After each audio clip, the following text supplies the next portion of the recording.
ముందుగా స్టవ్ పైన ఒక వెడల్పాటి బాణీ పెట్టుకోవాలండి. బాణీ ఎక్కిన తర్వాత బిర్యానీ రెడీ చేసుకోవడానికి ఆయిల్ వేసుకోవాలండి. ఆయిల్ వేసుకున్నాము కదండి, ఇప్పుడు అంతే గీ కూడా వేసుకోవాలండి. రెండు కలిసి వేసుకుంటే బిర్యానీ చాలా టేస్టీగా చాలా బాగుంటుందండి. ఆయిల్ గీ కలిసి రెండు వేసుకోవాలండి. అప్పుడే బిర్యానీ మనకి చాలా అంటే చాలా టేస్టీగా బాగుంటుందండి. ఆయిల్ నెయ్యి రెండు ఎక్కాయి కదండి, ఇప్పుడు కటింగ్ చేసి పెట్టుకున్న ఆనియన్స్ పచ్చిమిర్చి వేసేసుకోవాలండి. ఆనియన్స్ పచ్చిమిర్చి జీడిపప్పు ఈ ఇంగ్రీడియంట్స్ అంతా వేసుకున్నాం కదండి, ఇప్పుడు బాగా ఫ్రై చేసుకోవాలండి. లైట్ గోల్డెన్ కలర్లోకి వచ్చినంత వరకు అయితే ఇలా కలుపుతూ ఉండాలండి, మధ్య మధ్యలో కలుపుతూ ఉండాలండి. ఇప్పుడు టేస్ట్ సరిపడా బిర్యానీకి సాల్ట్ కూడా వేసేసుకోవాలండి. మనకి త్వరగా మగ్గుతాయండి ఆనియన్స్, ఫాస్ట్గా అయిపోతుంది బిర్యానీ. చూసారా, సాల్ట్ కూడా వేసేసాను కదా, ఇప్పుడు ఒకసారి మళ్ళీ కలుపుకోవాలండి. ఇలా కలుపుకుంటే ఒకసారి సరిపోతుందండి. ఇప్పుడు కొంచెం కరివేపాకు కూడా వేసుకోవాలండి. కరివేపాకు కూడా వేసుకుంటే స్మెల్ టేస్ట్ బాగుంటుంది బిర్యానీ. ఇప్పుడు ఒకసారి కలుపుకున్న తర్వాత ఇప్పుడు కొంచెము బిర్యానీ కూడా వేసుకోవాలండి. ఇప్పుడు మసాలా ఇంగ్రీడియంట్స్ కూడా వేసుకోవాలండి.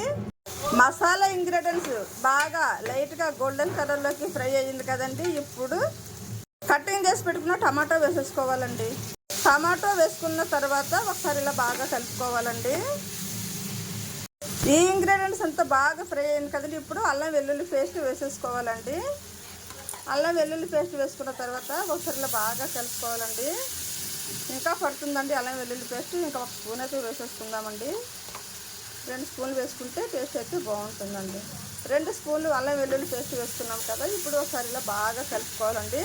అల్లం వెల్లుల్లి పేస్ట్ బాగా ఫ్రై అవుతే బిర్యానీ చాలా టేస్టీగా చాలా అంటే చాలా బాగుంటుందండి. ఇలా ఇప్పుడు స్టవ్ లో ఫ్లేమ్లో పెట్టుకొని అల్లం వెల్లుల్లి పేస్ట్ ఇంగ్రీడియంట్స్ అంతా బాగా ఫ్రై అవ్వనివ్వాలండి. ఇప్పుడు మసాలా పౌడర్ వేసేసుకోవాలండి. గరం మసాలా పౌడర్ వేసుకున్న తర్వాత ఒకసారి అయితే బాగా కలుపుకోవాలండి. ఇలా ఒకసారి కలుపుకుంటే సరిపోతుందండి. ఇప్పుడు నీట్గా కడిగి పెట్టుకున్న చికెన్ వేసేసుకోవాలండి.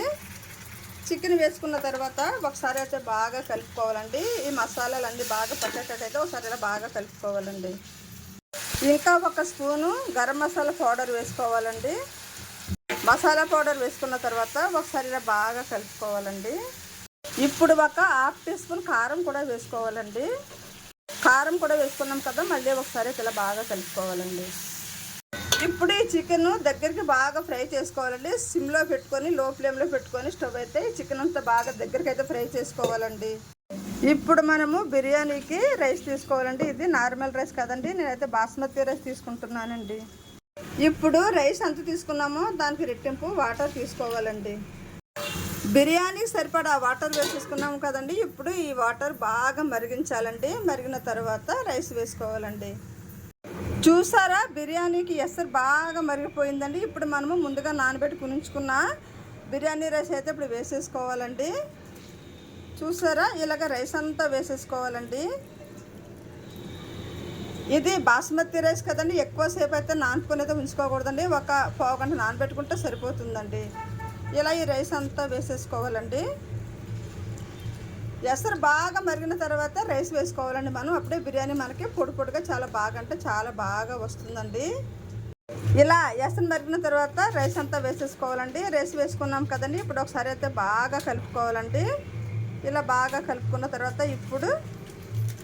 ఇప్పుడు మనము నీట్గా వాష్ చేసి పెట్టుకున్న కొత్తిమీర వేసేసుకోవాలండి బిర్యానీలోని.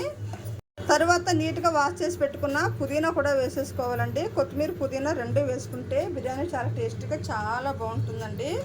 ఇప్పుడు రెండు వేసేసుకున్నాం కదండి, ఇప్పుడు ఒకసారి అయితే బాగా కలుపుకొని ఇలా ఒకసారి అయితే బాగా కలుపుకోవాలండి. కొత్తిమీర పుదీనా అన్ని వేసిన తర్వాత ఇప్పుడు ఒక్కసారి సాల్ట్ చూసుకొని అయితే బిర్యానీ అయితే మూత వేసుకొని ఉడికించేసుకోవాలండి. చూసారా, బిర్యానీ అయితే మనకి ఆల్మోస్ట్ ఉడికిపోయిందండి. ఇప్పుడు ఒకసారి బాగా కలుపుకొని స్టవ్ లో ఫ్లేమ్లో పెట్టుకొని సిమ్లో పెట్టేసుకొని అయితే ఉడికించుకోవాలండి. మెత్తగా బాగా ఉడికిపోతుంది బిర్యానీ.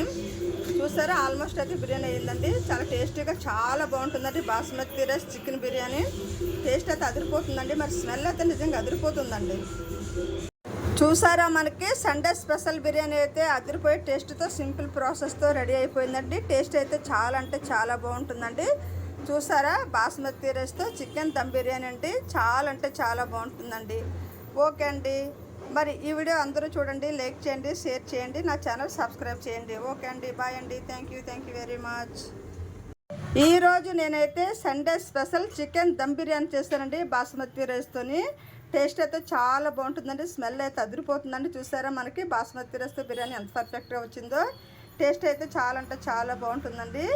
మరి బాస్మతి రైస్ చికెన్ దమ్ బిర్యానీతో పాటుగా నేనైతే చికెన్ కర్రీ చేశానండి, చికెన్ గ్రేవీ కర్రీ చేశానండి. మరి chicken dum biryani chicken gravy కర్రీతో కాంబినేషన్ చాలా అంటే చాలా బాగుంటుందండి. చికెన్ దమ్ బిర్యానీలోకి కాంబినేషన్ నేనైతే చికెన్ కర్రీ ప్రిపేర్ చేస్తానండి, చికెన్ గ్రేవీ కర్రీ. టేస్ట్ అయితే చాలా అంటే చాలా బాగుంటుందండి.